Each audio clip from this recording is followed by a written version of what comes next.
Fella got killed with a Venetian blind. He were pulling it down, it dropped on his nut. Uncle Albert. What? I'd rather read the paper myself, if you don't mind, than get the news second-hand. Yeah, that is, if you ever intend parting with it. I got it first. Yeah, but you've got all day to read it. I haven't. Oh, stick the flipping thing. Thank you. I wish you wouldn't do this. You've only got yourself to blame, you know. Pardon? For the state you're in. Come again? You're on pins, aren't you? Just like a cat on hot bricks. Just because that lad of yours is coming to stop for a few days. I'm not on pins, Uncle Albert. I'm as cool as a... Well, I'm perfectly normal. Well, it's your own fault. You know, you should have made sure you saw more of him. Well, I can't help wishing I'd let her go home sooner. You know what Mavis is like. She thinks if she could have got home 5 minutes sooner, she could have given the old lady a kiss of life or something. Oh, how old was her, Auntie Edie, anyway? 69, wasn't she? Aye, that's right. Well, I hope nobody gives me the kiss of life when I'm ready to snuff it, which could be tomorrow, by the way I'm feeling. Who got you ready, Alf? Well, I'm going to the funeral, aren't I? I mean, Mrs. Platt was in my ward, you know. One of my constituents, you might say. One of my more difficult constituents. What, funeral in till 12 o'clock? Is it? No, but I've got a meeting at Town Hall.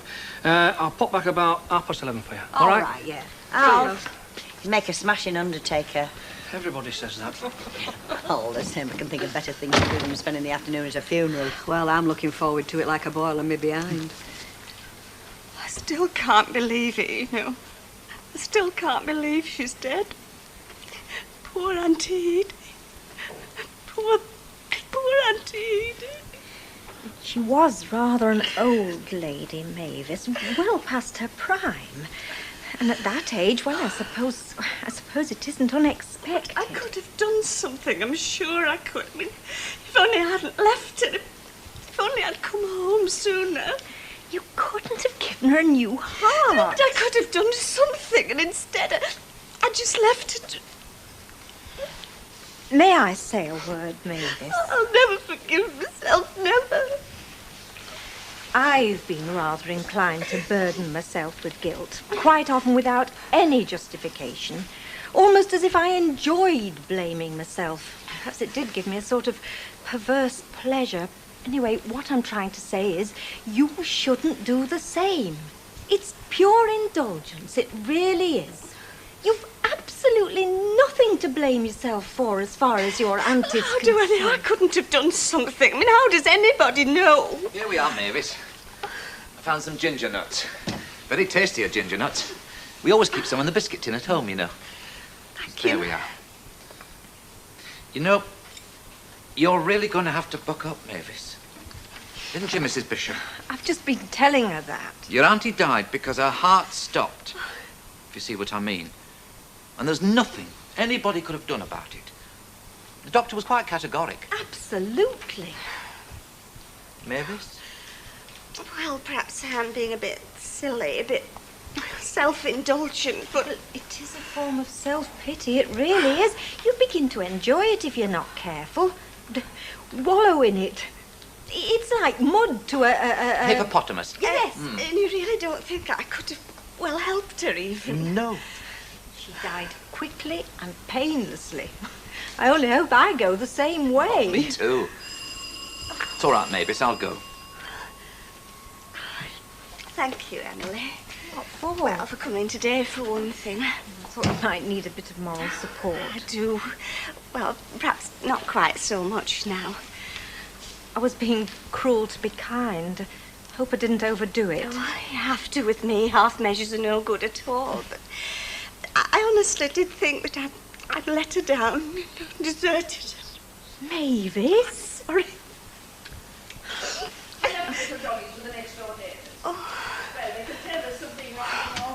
Doggies are very sensitive to atmosphere, especially pigs. Mavis? No, this is Emily, Mrs. Bishop Ethel. She's a friend of mine, a very good friend. Emily, this is my cousin Ethel. How do you do? How do you do? Sad circumstances to be meeting in. Yes. Poor Auntie Edie. It's a tragic loss. She was 69, Miss Platt. I'm looking forward to being 79.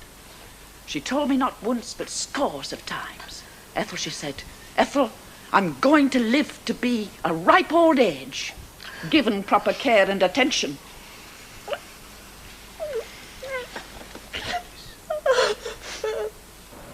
Yeah, the coach was supposed to pick us up outside the Black Dog at about 12:30, but it didn't turn up till 3:30.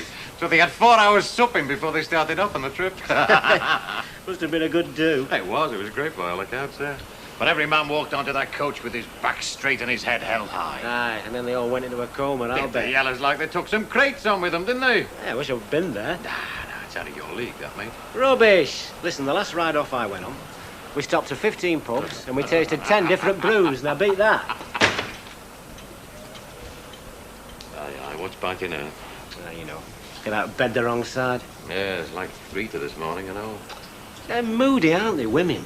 Hey, we're not like that, are we? No, we're not. Any road, I'd better get off to that meeting. I've been missing too many lately. They'll be drumming me off the council. Yeah, and it'll be tad hard of all them lovely exes. How much is it you get? 10 quid a day? Right, More than you make working. More than some of them make, yeah. Hey, see you dinner time in the Rovers. All right. Right pair of buddies, aren't you? Yeah, that's right, we are. We work together, don't we? We have to be mates. If we weren't mates, there'd be no Just way answer me this. Do you reckon you do as much work as he does? Yeah, of course I do. More? Sometimes. Well, why does he get more money than you do? Look, I've told you, I keep on telling you, he's the senior partner, he gets a bigger cut, and that's it. 20% of a bigger cut? All right. Well, look how long you're going to let it go on. Do you know some weeks he picks up 30 quid more than you do? 30 quid! You do realise that? I've told you, I'll have another word with him about it. When? Sometime. Oh, yeah, sometime never. Today, then. Well, just see you do. That's if he's not at the town hall all day.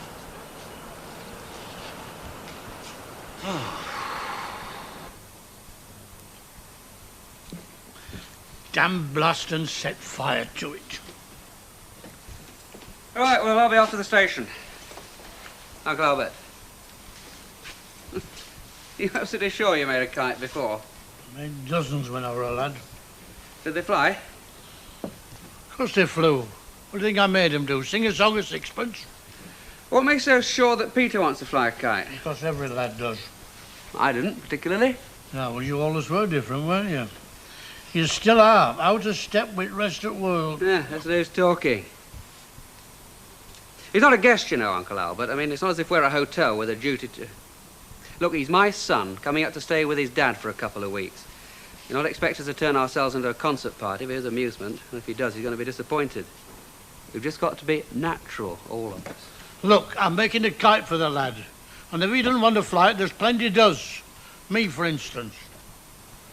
I don't care what they say. It can't be easy for him getting together again. I mean, he's not a kid anymore, a lad of 13. He's had his first whiff of a cigarette, he's beginning to watch the lasses change shape, and he's worried about his appearance. Well, he is Ken's son, Elsie. Yeah, and how long is it since Ken last saw him? Strangers or not, I wish my son were coming to stop with me. Hey, you know what I started to do when I was 13? Oh, no, go on, Fred, surprise us. Watching women that smoked. Give me a right erotic turn on, did that. Just to see one with a woodbine in her hand was sufficient. We all know you're a pervert, Fred. I just didn't know you started so young. Go on, Fred, and what turns you on now? You. Liar. You know, the trouble with you women, you've forgotten how to take a compliment, haven't you? That was no compliment, Fred. That was a threat. And what's turning you on these days, Mr. Baldwin? Well, at the moment, darling, there's this little waitress at the hotel I'm using. Nothing fancy, but nice and cuddly, do you know what I mean? Oh, I would have thought you'd have been setting your sights a bit higher. Factory back on its feet, coining it in. Oh, no, I prefer the ordinary sort of girl. Always have. I mean, they call a spade, I call a spade. That way you don't waste time sparring, do you? What do you want? Large scotch, pint of porridge for me friend, yeah. There were a time when he weren't your friend. Then again, there were a time when I was. Oh, well, that's life, innit? You know what I reckon? What's that? I reckon that you and her will be getting together again. Ah, you gotta be joking. She will if she's got any sense. Money bags like you. That's what they're really interested in, you know. Money. They're very mercenary, women. That came straight from the heart, you know that? Yeah, well, you know, least said. The hearse and the cars are here. They arrived just as we did. Miss Platt. Mr. Roberts? Do you know, Oh, we have met briefly. Once seen, though, eh? You took the words right out of my mouth. The undertaker would like us outside. That's if we're all ready to go. Come on now, Mavis. I'm sorry, Rita, but I'm sorry. Come on, love, I know ya. Soon be over. Crocodile tears, if you ask me.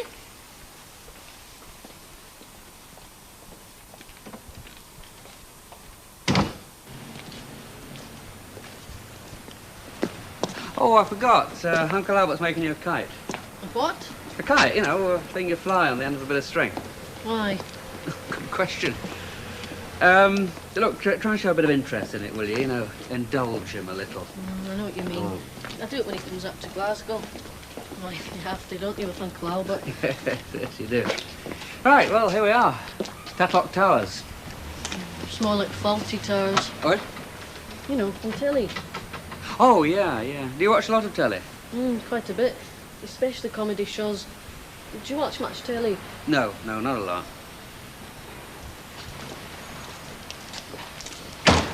Ah, he's landed then, has he? Yep. Oh, fine. Yeah.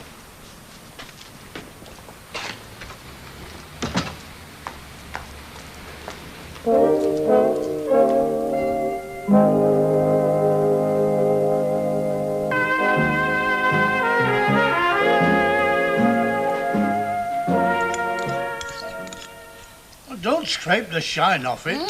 It was very good, was that, Uncle Albert? Did you make it? I prepared it, he cooked it. And I did the shopping for it. That you did. He's the king of the supermarkets, is Uncle Albert. Did you know he could spot a price reduction from 10 miles? Yeah, better than any women, that's for sure. That you are, Uncle Albert. I'm very pleased with you. In fact, I think we should have got married sooner. You're funny, you two. You've got to have a sense of humour to live with your dad. Yeah, that's true. Oh, by the way, that's the present from Bet Lynch. I think you met her last time you were down here. Did I? I forgot. Oh, sorry. Well, you certainly seem to have had enough to eat, anyway. He's scoffed enough for two. Right, well, I'll do the washing up, and then I've got to get over to the centre for a couple of hours, tidy one or two things up. What do you want to do this afternoon, Peter? You could come with me, or... You can come down to your lot bent with me if you like. I've got one or two little jobs I can find for you. Peter? I don't mind. Right, well, let's fix then. Well, I'll go and put my boots on. Can I help? Yeah, sure. Oh, by the way, did Uncle Albert say anything about that kite? No. I think he's having difficulty putting the pieces together. Did you think you should offer to help him then? No, I don't think that's tactful. Just pretend you don't know anything about it. Right. Oh, by the way, I'm taking next week off. We can do things then, you know, go places. Do you have anywhere in mind? I mean, anywhere especially you'd like to go? Nope. Well, we could go to Blackpool, places like that. Great. Did you see Lovely that? wreaths. Yes, Lovely wreaths. It must have these are salmon paste and these are egg. Well, I'm not partial to either, really. I prefer something warm, like a nice mushroom patty. It was very drafty in that crematorium. I'm sorry, no patties, just sandwiches. Mavis didn't feel up to cooking this morning. Oh, well, we should have gone out for a meal like I wanted. Mavis didn't like the idea of a meal. She didn't think it was right to go eating and drinking after a funeral. And I must say, I agree with her. Oh, well, you would, wouldn't you? You agree with everything she says. Got expectations, have you? Expectations? Don't play the innocent with me. Oh, well, I'll have to have a salmon paste as there's nothing else. Not the nicest of persons, is she? She's done nothing but complain and have a go at Mavis and Derek all morning. If she has one more go, well, I will. Salmon paste or egg sandwich, Rita? Oh, no, love, not for me. This tea's fine, honest. I can't say funerals give me appetite. They make me all too aware of my own frailties. I know just what you mean. I've had a pain in my side ever since I got up. Emily? Oh, no, thanks. I'm not hungry. Somebody's got to eat them. Go on, just have one, please. All right, just one. Any more tea wanted? I'd love another couple. So would I'll do it, Mavis. Oh, it's all right, Derek. Thank you. You've done enough. Thanks. Well, I'm only too pleased to be able to help. Been a great help, thank you.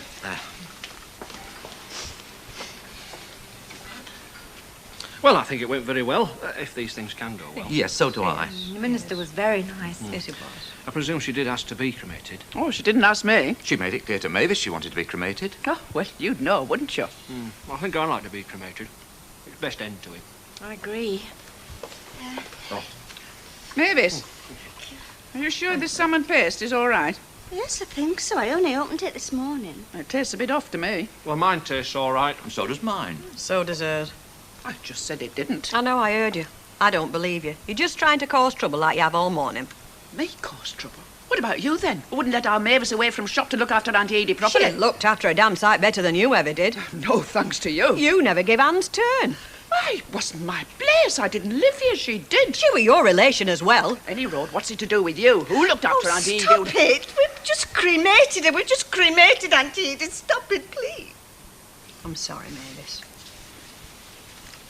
Still say this salmon paste tastes funny. Yeah, well, thanks, Jack. It's nice to know your friends are, isn't it? Yeah, we'll have a drink to celebrate sometime, yeah. Sooner the better. Aye, all the best. Cheers. Hello, you're back soon. I was just coming down the Rovers to buy you one. I wouldn't if I were you. Why? Deirdre's there, still griping about us not splitting 50-50. She sent me round to sort it out once and for all. I've been having it out with Rita, you know. Oh, aye. She's going up the wall. She says no way is she going to take a cut in her housekeeping just so that Deirdre can get herself a lot more new clothes. Well, she doesn't get that many new Oh, clothes. I know, but that's the flipping way they talk, isn't it? Is it still bugging you not getting half? Well, it wasn't. I mean, we've been doing all right lately. I've not thought that much about brass. Maybe you've been thinking about it now, eh? Well, it is a bit of a difference, you know, mate. I know it sounds all right as percentages. 40-60 sounds all right on paper, but when it comes to cash in your pocket, you are taking home 20-odd quid a week more than me. Yeah, but the taxman's getting most of that, you know. I mean, he's nailing me. No kids and Rita working as well. Still? Well, the way I look at it, mate, is it anything worth falling out over? I think I'm entitled to the biggest cut, you know, because I did start the firm. But one day, we will talk about it straight up. I do my fair share of work, you know. More than my fair share sometimes, like all this morning, for instance, when you was away at the town hall. Yeah, I know about that, yeah. But I still think I'm entitled.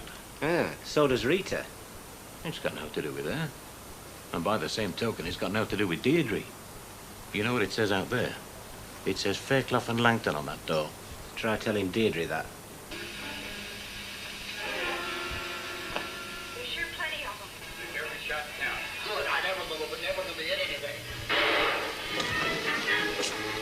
Hello, what are you doing here? Where's Uncle Albert? I've left him down at the allotment. You mind? It's a bit loud. You left him? Well, he was talking to his friends down there. It got a bit boring. So you came home? Nothing else to do. What's this then? Western. Well, it's a bit ancient. Peter? You're not going to watch television all the time, you're down here, are you? I mean, all the time? No, of course not. Does your gran mind you watching telly? She moans. But she doesn't stop you? No. Everybody watches telly.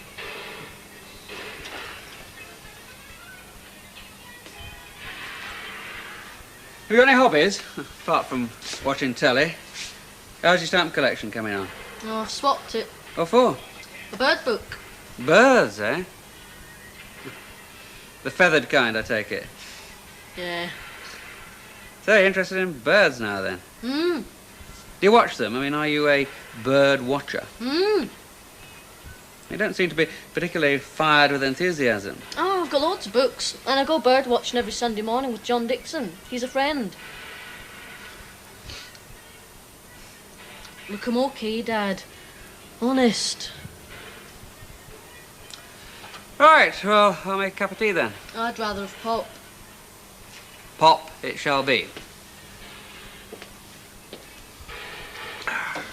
Oh, I needed that. Aye, so did I. Bit of an ordeal, were it? More ways than one. Cousin Ethel, what a barracuda. I felt like hitting her. I did. I thought you were going to do. Sounds more like a punch-up than a funeral. Still, that figures remembering some at funerals I've been to. I never go to funerals on principle. Pardon? He says he never goes to funerals on principle. Well, what about relatives? You must have lost one. I went to my mother's, swore I'd never go to another one. Well, it wasn't for her, was it? I mean, she was always full of life, always laughing, not a care in the world. All those long faces at the funeral, she'd have run a mile from me. I don't want a funeral for myself either. I just want to be quietly disposed of. On corporation tip? Yeah, if you like. Yeah, well, I'll see what I can do, love. Hey, Alf, did Auntie Edie leave much? Oh, search me, love. I shouldn't think so. First things first, Rita. Are you getting at me, love? If you like. Yeah, Len says you think Ray should have a rise. Just his fair share. I think he's getting that now. Well, I don't.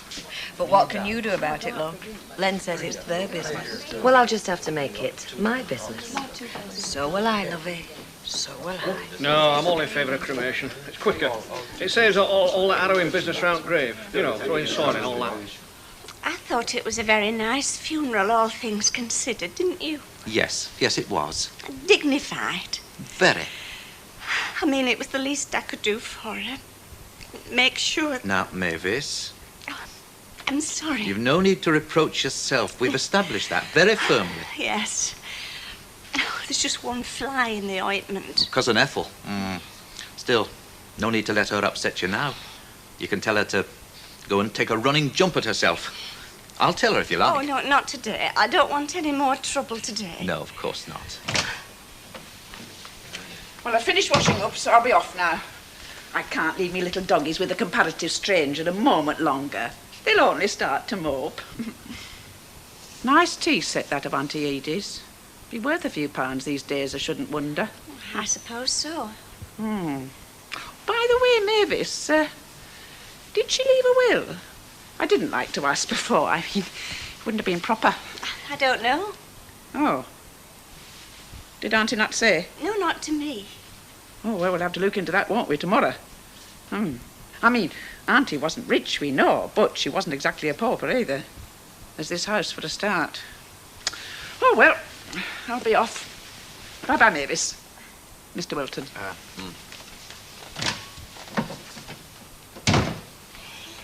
There is a will, you know. I thought you'd just said... I wasn't telling her. You know, she turned this house upside down searching for it. She didn't think I'd seen her. Well, where is the will, then? Oh, it's with the solicitor. Oh? Well, I don't know if she has, but Auntie Edith said she was going to leave everything to me. Well, that's nothing to cry about, Mavis.